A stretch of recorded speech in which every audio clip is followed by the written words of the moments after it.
ওম শান্তি। আজকের সাকার মহাবাক্য 11 এপ্রিল 2024। বাবা বলেছেন, মিষ্টি বাচ্চারা, এ হলো পূর্ব নির্ধারিত নাটক। এই নাটক থেকে একজন আত্ম নিষ্কৃতি পেতে পারে না। মোক্ষম অর্থাৎ চিরস্থায়ী মুক্তি কেউই পেতে পারে না। আজকের প্রশ্ন, উচ্চ থেকেও উচ্চ পতিত পাবন বাবা কিভাবে ভোলানাথ হন? উত্তর, বাচ্চারা, তোমরা তাকে এক মুঠো চাল দিয়ে তার পরিবর্তে রাজমহল নিয়ে নাও, তাই বাবাকে ভোলানাথ বলা হয়। তোমরা বলো যে সে বাবা হলো আমাদের পুত্র, আর সেই পুত্র এমন যে কখনো কিছু নেয় না, সর্বদা দিতেই থাকে। ভক্তিতে বলা হয় যে যেমন কর্ম করে সে তেমনই ফল পায়, কিন্তু ভক্তিতে তো অল্প সময়ের জন্য ফল পাওয়া যায়। জ্ঞানে তোমরা সব কিছুই বুঝে করো, তাই সদাকালের জন্য ফল প্রাপ্ত করো। ওম শান্তি। আত্মারূপী বাচ্চাদের সাথে আত্মিক পিতা আত্মিক বার্তালাপ করছেন, বা এমনও বলা যেতে পারে যে আত্মিক পিতা তার সন্তানদের রাজযোগ শেখাচ্ছেন। তোমরা এসেছো অসীম জগতের পিতার কাছ থেকে রাজযোগ শিখতে, তাই বুদ্ধি বাবার দিকেই চলে যাওয়া উচিত। এ হলো বাচ্চাদের উদ্দেশ্যে পরমাত্ম জ্ঞান, শালগ্রামদের উদ্দেশ্যে ভগবানুবাচ। আত্মাদেরই শুনতে হবে, তাই আত্ম অভিমানী হতে হবে। পূর্বে তোমরা দেহ অভিমানী ছিলে। বাচ্চারা, এই পুরুষোত্তম সঙ্গম যুগেই বাবা এসে তোমাদের আত্ম অভিমানী বানান। আত্ম অভিমানী আর দেহ অভিমানীর মধ্যে পার্থক্য তো তোমরা বুঝতে পেরে গেছো, তাই না? বাবাই বুঝিয়েছেন যে আত্মাই শরীরের দ্বারা তার পার্ট প্লে করে। পড়াশোনা করে আত্মা, শরীর পড়ে না, কিন্তু দেহ অভিমানের কারণে মনে করে অমুখে পড়ায়। বাচ্চারা, তোমাদের যিনি পড়ান তিনি হলেন নিরাকার, ওনার নাম হলো শিব। শিব বাবার নিজস্ব শরীর হয় না, আর সকলেই বলবে যে আমার শরীর। এ কথা কে বলে? আত্মা বলে যে এটা আমার শরীর। বাকি ওইসব হলো লৌকিক পড়াশোনা। তাতে অনেক প্রকারের সাবজেক্ট রয়েছে, বিএ ইত্যাদি কত নাম রয়েছে। এখানে একটাই নাম, আর পড়ান একজনই, একমাত্র বাবাই এসে পড়ান। তাই বাবাকেই স্মরণ করতে হবে। অসীম জগতের পিতা আমাদের পড়ান, ওনার নাম কি? ওনার নাম হলো শিব। এমন নয় যে তিনি নাম রূপের ঊর্ধ্বে। মানুষের নামাকরণ তো তার শরীরের উপর হয়। বলা হবে যে অমুকের এই শরীর, তেমনভাবে সে বাবার নাম হয় না। মানুষের নামই তার শরীরের উপর হয়। নিরাকার পিতা হলেন একজনই, যার নাম শিব। যখন পড়াতে আসেন তখনই তার নাম শিবই থাকে। এই শরীর তো ওনার নয়। ভগবান একজনই, 10-12 জন নয়। উনি হলেন এক, কিন্তু মানুষ ওনার 24 অবতারের কথা বলে। বাবা বলেন, আমাকে নানান জায়গায় রেখে দিয়েছে। পরমাত্মাকে মাটির বাসনের ভাঙা টুকরোতে, পাথরের টুকরোতে, সবের মধ্যে রয়েছে বলেছে। যেমন ভক্তি মার্গে তোমরা বিভ্রান্ত হয়ে ঘুরেছ, তেমনি আমাকেও নানান স্থানে ফেলেছে। ট্রামা অনুসারে তার কথা বলার ভঙ্গি কত শীতল। তিনি বোঝান যে তোমরা সকলে আমার কত অপকার করেছ, আমার কত গ্লানি করেছ, নিন্দা করেছ। মানুষ বলে আমরা নিষ্কাম সেবা করি, আর বাবা বলেন আমি ছাড়া আর কেউই নিষ্কাম সেবা করতে পারে না, আর যে করতে পারে সে অবশ্যই ফল পায়। এখন তোমরা ফল প্রাপ্ত করছো। গায়নও রয়েছে যে ভক্তির ফলও ভগবান দেবেন, কারণ ভগবান হলেন জ্ঞানের সাগর। ভক্তিতে অর্ধকল্প তোমরা অনেক কর্মকাণ্ড করে এসেছ। এখন এই জ্ঞানই হলো পড়াশোনা। এই পড়াশোনা একবারই পাওয়া যায়, আর তা একমাত্র বাবার কাছ থেকেই। বাবা এই পুরুষোত্তম সঙ্গম যুগে একবারই এসে তোমাদের পুরুষোত্তম বানিয়ে দিয়ে যান। এ হলো জ্ঞান, আর ওটা হলো ভক্তি। আধাকল্প তোমরা ভক্তি করেছিলে, আর এখন যারা ভক্তি করে না তাদের এই ভ্রম হয় যে কি জানি ভক্তি করেনি বলেই অমুকে মারা গেছে, অসুস্থ হয়ে পড়েছে, কিন্তু সেই রকম কিছু হয় না। বাবা বলেন, বাচ্চারা তোমরা ডেকে চলেছ যে বাবা এসো, এসে অপবিত্রদের পবিত্র করে সকলের সদ্গতি করো। তাই এখন আমি এসেছি। ভক্তি আলাদা, জ্ঞান আলাদা। ভক্তির জন্য আধা কল্প হয় রাত, জ্ঞানের জন্য আধা কল্প হয় দিন। রামরাজ্য আর রাবণ রাজ্য দুই অসীম, দুটিরই সময়সীমা সমান। এই সময় মানুষ ভোগী হওয়ার জন্য দুনিয়ার জনসংখ্যা বৃদ্ধি অধিক মাত্রায় হয় আর আয়ুষ্কাল কম হয়। বৃদ্ধি যাতে অধিক মাত্রায় না হয় তার জন্য আবার ব্যবস্থাও করে। বাচ্চারা তোমরাই জানো যে এত বড় দুনিয়াকে কম করা এ তো একমাত্র বাবারই কাজ। বাবা আসেনি কম করতে, আহ্বান করা হয় যে বাবা এসো অধর্ম বিনাশ করো, অর্থাৎ সৃষ্টিকে, অর্থাৎ তার জনসংখ্যাকে কম করো।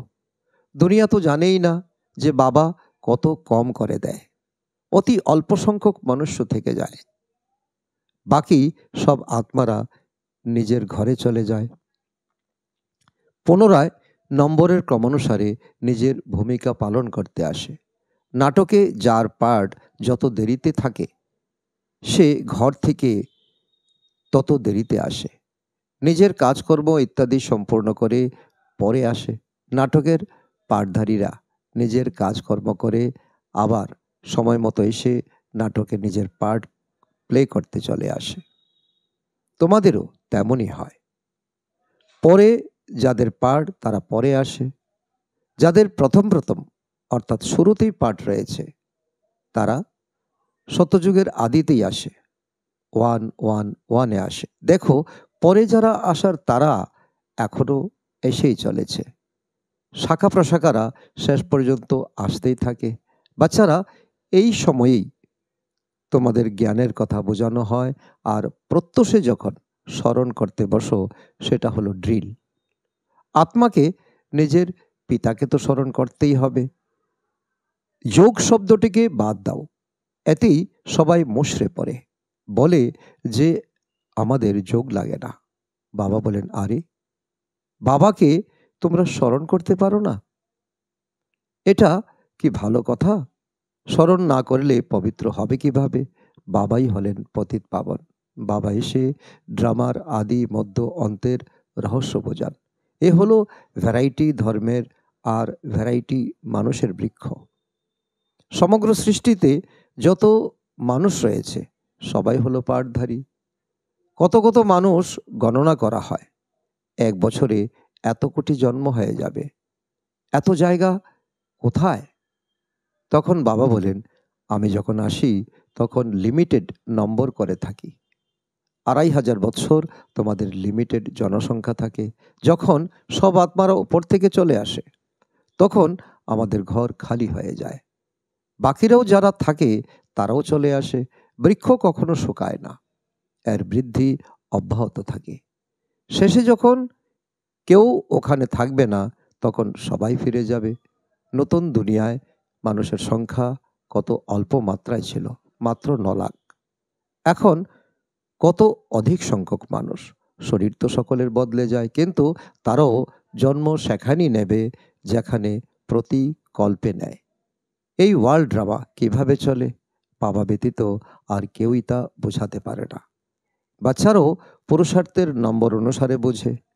অসীম জগতের নাটক কত বড়, এ অনেক বোঝার মতো বিষয়। অসীম জগতের পিতা তো জ্ঞানের সাগর, বাকি আর সব তো হলো লিমিটেড। ওরা কিছু বেদ শাস্ত্র ইত্যাদি লেখে, কিন্তু অনেক তো রচনা করতে পারবে না। তোমরা যদি লিখতে থাকো তবে শুরু থেকে নিয়ে কত লম্বা চওড়া গীতা হয়ে যাবে, আর সব ছাপানো হলে তো একটি বাড়ির থেকেও বড় গীতা তৈরি হয়ে যাবে। তাই মহিমা করা হয়।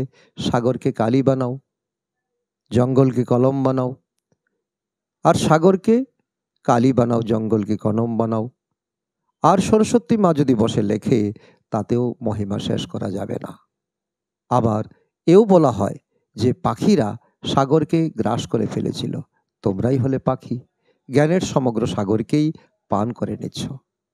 যা বাবার কাছে আছে তা তোমরা এখন বাবার থেকে হরণ করে নিচ্ছ। তোমরা এখন ব্রাহ্মণ হয়েছ, এখন তোমরা জ্ঞান প্রাপ্ত করছো, জ্ঞানের দ্বারা সবকিছু জেনে গেছো। প্রতিকল্পেই তোমরা এখানে পঠন পাঠন করো, তাতে কিছু কম বেশি হয় না। যে যতটা পুরুষার্থ করে তার ততটাই প্রারব্ধ তৈরি হয়। প্রত্যেকেই বুঝতে পারে যে আমরা কতটা পুরুষার্থ করে কীরকম পদ প্রাপ্ত করার উপযুক্ত হয়েছি। স্কুলেও নম্বরের ক্রমানুসারে পরীক্ষায় উত্তীর্ণ হয়। সূর্যবংশীয় চন্দ্রবংশীয় দুইই হয়। যারা উত্তীর্ণ হতে পারে না তারা চন্দ্রবংশীয়। কেউ জানে না যে রামের হাতে বাণ অর্থাৎ তীর ধনুক কেন দেখানো হয়েছে। মারামারি অর্থাৎ হিংসার এক হিস্ট্রি তৈরি করে দিয়েছে। এই সময়েই মারামারি হয়। এখন হলো কলিযুগের অন্তিম সময়। তোমরা জানো বাচ্চারা, যে যেমন কর্ম করে সে তেমনই ফল পায়। যেমন কেউ যদি হাসপাতাল বানিয়ে দেয় তাহলে পরজন্মে তার আয়ু বৃদ্ধি পাবে আর সে সুস্বাস্থ্যের অধিকারী হবে। কেউ যদি ধর্মশালা স্কুল তৈরি করে সেও আধাকল্প সুখ পাবে। বাচ্চারা যখন এখানে আসে তখন বাবা জিজ্ঞাসা করেন যে তোমাদের কয়টি সন্তান? তখন কেউ হয়তো বলে 3টি লৌকিক আর 1 শিব বাবা, কারণ তিনি অবিনাশী উত্তরাধিকার দেন। আর লৌকিক পিতা উত্তরাধিকার দেন, আবার নিয়েও নেন। হিসাব রয়েছে। বস্তুত পারলৌকিক পিতা তিনি কিছুই নেন না, তিনি তো দাতা। 1 মুঠো চাল দিয়ে তোমরা মহল নিয়ে নাও, তাই তিনি ভোলানাথ। তিনি হলেন পতিত পাবন জ্ঞানের সাগর। এখন বাবা বলেন, এই যে ভক্তি মার্গের যত শাস্ত্র রয়েছে আমি এর সার বোঝাই। ভক্তির ফল আধাকল্পের জন্য প্রাপ্ত হয়। সন্ন্যাসীরা বলে এই সুখ কাক বিষ্ঠা সমান, তাই তারা ঘর পরিবার ত্যাগ করে জঙ্গলে চলে যায়। তারা বলে এই স্বর্গের সুখ চাই না, যাতে পুনরায় নরকে আসতে হয়। আমাদের মোক্ষ অর্থাৎ চিরস্থায়ী মুক্তি চাই। কিন্তু একথা মনে রেখো যে এ হলো অসীম জগতের নাটক। এই নাটকের থেকে একটি আত্মাও নিষ্কৃতি পেতে পারবে না। এ হলো পূর্ব নির্ধারিত। তাই তো বলা হয়ে থাকে যা পূর্ব রচিত সেটাই আবার তৈরি হচ্ছে। কিন্তু ভক্তি মার্গে চিন্তা করতে হয় যা কিছু পাশ করে গেছো সেটা পুনরায় হবে।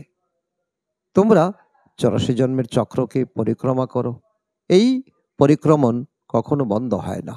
এ হলো পূর্ব নির্ধারিত। এতে তোমরা নিজেদের পুরুষার্থ কিভাবে উড়িয়ে অর্থাৎ বন্ধ করে দিতে পারো। বললেই তো তোমরা বেরিয়ে যেতে পারো না।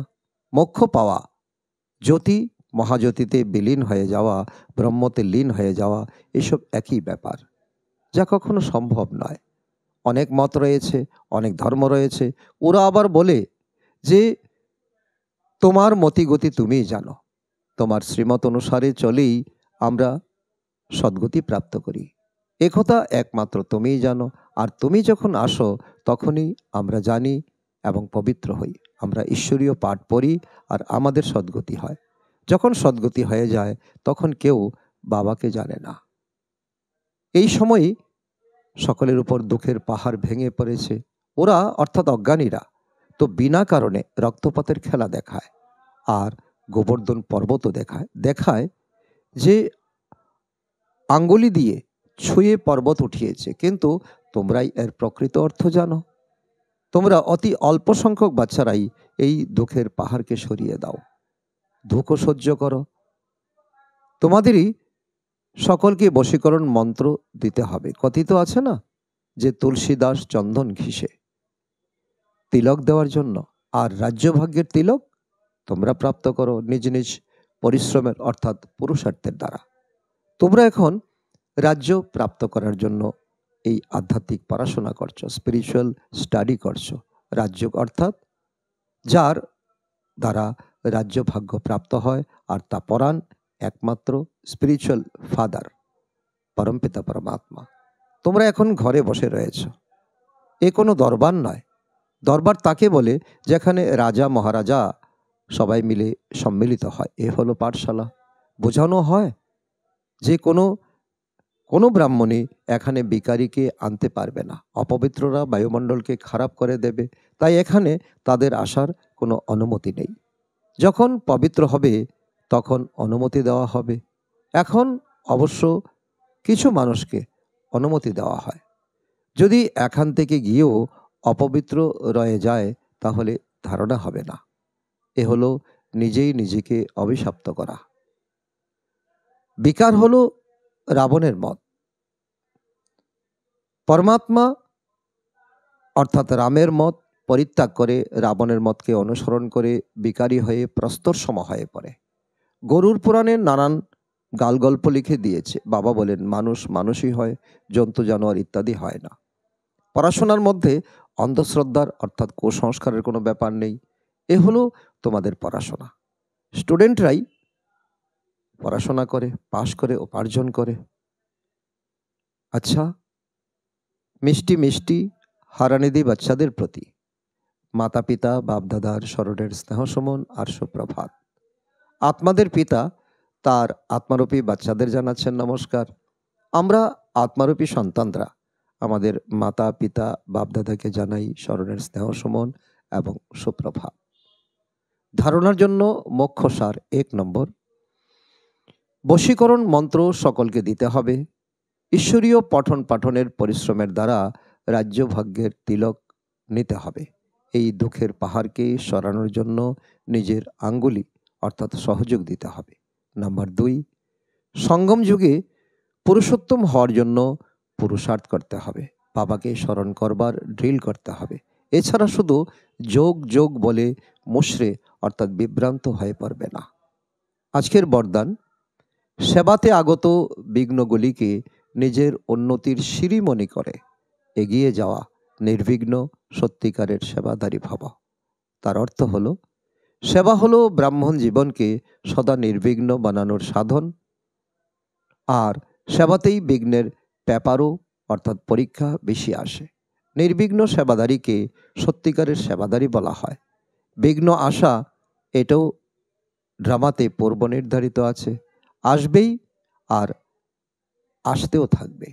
কেননা এই বিঘ্ন বা পেপার অনুভবী বানায়। একে বিঘ্ন না মনে করে অনুভবের উন্নতি হচ্ছে এইভাবে দেখো, তাহলে উন্নতির সিঁড়ি অনুভব হবে আর এগিয়ে যেতে থাকবে। আজকের স্লোগান, বিঘ্নরূপ নয়, বিঘ্ন বিনাশক হও। আচ্ছা, ওম শান্তি।